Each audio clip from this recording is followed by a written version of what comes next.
इस वीडियो के अंदर हम लोग डिस्कस करने वाले हैं हाउ टू पे द एडवांस टैक्स। जी हाँ, सिर्फ पे कैसे करना है वो नहीं बताऊंगा, इसकी कैलकुलेशन भी बताऊंगा कि कब किसको एडवांस टैक्स इंडिया में पे करना पड़ता है और टाइम के ऊपर अगर आपने पे नहीं किया तो एक अच्छा खासा इंटरेस्ट अमाउंट गवर्नमेंट को देने के लिए रेडी रहना।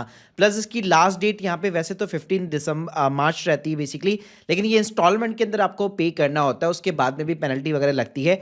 तो सारी जानकारी दूंगा स्टेप बाय स्टेप, तो प्लीज पूरा वीडियो यहाँ पे जरूर देखिए। और स्टार्ट करने से पहले बताना चाहूंगा, अगर आप आईटीआर फाइलिंग के साथ में टैक्स प्लानिंग सीखना चाहते हैं, वो भी ए से लेकर जेड तक सारी जानकारी, link in the description box जहां पे आप हमारी मास्टर क्लास को ज्वाइन कर सकते हो। ऑलरेडी 5000 से भी ज्यादा स्टूडेंट ने इसको ज्वाइन किया हुआ है और आप हमारे 1700 से ज्यादा रिव्यूज के ऊपर ट्रस्ट कर सकते हो। तो पहले तो बात करते हैं एडवांस टैक्स होता क्या है। तो यहाँ पे एक थ्रेशोल्ड लिमिट है 10,000 रुपए की। अगर आपकी टोटल टैक्स लायबिलिटी पूरे साल भर में आप जो भी अर्निंग कर रहे हो उसके ऊपर जो टैक्स का अमाउंट जो बन रहा है वो अगर 10,000 से ज्यादा का है तो आपको हर साल गवर्नमेंट को एडवांस के अंदर ही टैक्स पे करना होगा, आईटीआर फाइलिंग करते टाइम पे नहीं। तो पहले एक बार मैं आपको दिखा देता हूं कि एडवांस टैक्स का पेमेंट कैसे होगा, फिर मैं आपको बताऊंगा कि इसकी कैलकुलेशन कैसे करनी है।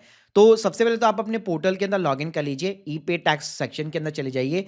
यहाँ पे आपको न्यू पेमेंट करना है, इनकम टैक्स ऑप्शन सेलेक्ट करना है, असेसमेंट ईयर आपका 26-27 रहेगा और type of payment minor code के अंदर आप देख सकते हैं 100 आपको सेलेक्ट करना है, एडवांस टैक्स यहाँ पे आपको सेलेक्ट करना है। उसके बाद में आप सिंपली कंटिन्यू कीजिए और यहाँ पे आप टैक्स का अमाउंट डाल सकते हो। लेट से मैं 5,000 रुपए का टैक्स पे करना चाहता हूँ यहाँ पे एज ए एडवांस गवर्नमेंट को, मैं सिंपली कंटिन्यू करूंगा। और उसके बाद में यहाँ पे आप चाहो तो नेट बैंकिंग, डेबिट कार्ड या सिंपली आप यूपीआई के थ्रू, पेमेंट गेटवे के थ्रू आप यहाँ पे पेमेंट कर सकते हो। तो आप स्क्रीन के सामने देख सकते हो जैसे आपका पेमेंट हो जाएगा तो एक ना चालान आपका बेसिकली यहाँ पे जनरेट हो जाता है और ये चालान की जो डिटेल्स वगैरह होती है वो प्री पॉपुलेट हो जाती है जब भी आप आईटीआर फाइलिंग करते हैं। तो कई बार अगर आप ज्यादा भी टैक्स यहाँ पे एडवांस टैक्स पे कर देते हो और आपकी टैक्स लायबिलिटी कम होती है आईटीआर के टाइम पे, तो उसको आप यहाँ पे रिफंड भी क्लेम कर सकते हो। तो अब बात करते हैं कि भाई ये जो मैंने एडवांस टैक्स पे किया उसका मेरे को मालूम कैसे चलेगा कि कितना मेरे को टैक्स यहाँ पे करना है। तो पहले तो बात करते हैं एडवांस टैक्स किसको पे करना पड़ता है। तो भाई ऑलमोस्ट सभी को पे करना पड़ता है, चाहे आप सैलरी इंडिविजुअल्स हो, चाहे आपका कैपिटल गेन हो, बिजनेस ओनर्स हो, फ्रीलांसर हो, सेल्फ एम्प्लॉयड पर्सन हो।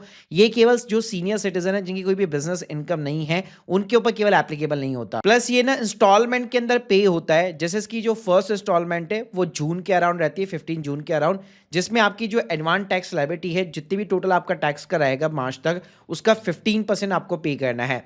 फिर सेकेंड इंस्टॉलमेंट सितंबर तक 45%, फिर दिसंबर तक 75% और 15 मार्च आते आते आपको 100% टैक्स लायबिलिटी पे कर देनी है। अब इसकी कैलकुलेशन कैसे होगी, तो इसके लिए ना आपको खुद जो है इनकम टैक्स यहाँ पे कैलकुलेट करना होगा। इसके लिए जैसे मैं हमारा in house calculator basically use ले रहा हूँ, इसकी लिंक भी आपको डिस्क्रिप्शन बॉक्स में मिल जाएगी।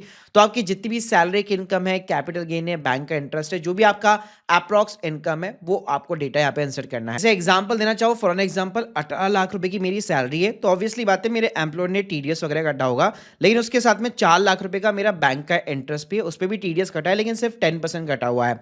अब अगर आप मेरी टोटल इनकम जोड़ोगे तो वैसे तो आपको पहले सेलेक्ट करना पड़ेगा कि मैं इस साल न्यू टैक्स सिस्टम के साथ में जाना चाहता हूँ या फिर ओल्ड टैक्स सिस्टम के साथ में। तो लेट से न्यू टैक्स सिस्टम में मेरी जो टोटल टैक्स लायबिलिटी है वो 2,41,000 रुपए के समथिंग बन रही है। अब मेरे को यहाँ पे एक आइडिया लगाना पड़ेगा कि कितना मेरा टीडीएस यहाँ पे ऑलरेडी कट चुका है या कटने वाला है और बाकी का जो पेमेंट होगा वो भाई मेरी टैक्स लायबिलिटी रहने वाली है। तो जितनी भी आपकी रिमेनिंग टैक्स लायबिलिटी रहने वाली है टीडीएस को हटा करके उसी का अगर आप अमाउंट देखेंगे तो अगर वो 10,000 रुपए के बियॉन्ड है तो उस केस में एडवांस टैक्स आपके ऊपर यहाँ पे एप्लीकेबल हो जाएगा। बस आपको मेक श्योर करना है कि जो भी आपका टोटल एडवांस टैक्स बन रहा है उसको एटलीस्ट 15 मार्च या 31 मार्च के पहले तो जरूर पे कर देना। लेकिन लेट सपोज किसी कारणवश अगर आप पे नहीं कर पाते और जब आप आईटीआर फाइल करेंगे जुलाई के अंदर या मई के अंदर, तो उस टाइम पे आपको इंटरेस्ट एंड पेनल्टी भरना पड़ सकता है। जैसा एग्जांपल दिखाता हूं, आप देख सकते हो स्क्रीन के सामने, ये मेरे पास में एक आईटीआर है, यहाँ पे आप देख सकते हो 70,000 रुपए की जैसे टैक्स लायबिलिटी यहाँ पे बन रही है, जैसे आप स्क्रीन के सामने भी देख पा रहे होंगे। अब इसमें सिर्फ 15,000 रुपए का मेरे पास में टीडीएस का पोर्शन है, 60,000 रुपए अपनी जेब से हमें यहाँ पे करना है। अब 60,000 का मतलब है कि 10,000 के ऊपर जा चुका है, यानी मेरी एडवांस टैक्स लायबिलिटी बन चुकी है।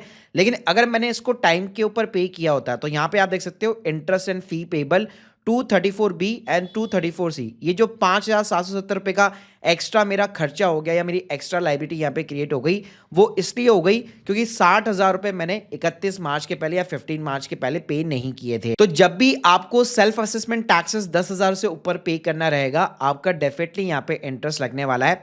और 234B के अंदर ये माना जाता है कि अगर आपकी टैक्स लायबिलिटी इफ 90% से यहाँ पे अगर आपने मतलब उतना आपने मीट नहीं किया क्राइटेरिया 31 मार्च के पहले, तो 1% पर मंथ का इंटरेस्ट, और 234C के अंदर अगर आपने इंस्टॉलमेंट की डेडलाइन ही मिस कर दी तो जितना भी शॉर्टफॉल रहेगा उस पर भी 1% पर मंथ आपका लगेगा। तो एटलीस्ट 234B को बचाने के लिए मेक श्योर कीजिए जितनी भी आपकी टैक्स लायबिलिटी एक एस्टिमेट बैठ रही है उसका 90% तो 31 मार्च के पहले पे ही कर ही दो। और जैसे ने बताया कि अगर गलती से अगर आप ज्यादा भी पे कर देते हो तो आपको घबराने की जरूरत नहीं है। अगर आपकी टैक्स लायबिलिटी कम बनती है तो उस केस में फिर उसको आप रिफंड भी यहाँ पे क्लेम कर सकते हो ITR के थ्रू। गाइस जैसे अभी मार्च यहाँ पे एंड होने वाला है तो इसके एडवांस टैक्स के साथ में ही आप अपने टैक्स को ऑप्टिमाइज करके टैक्स प्लानिंग भी कर सकते हो, जिसको हमने अपनी मास्टर क्लास में बहुत अच्छे से यहाँ पे कवर किया हुआ है।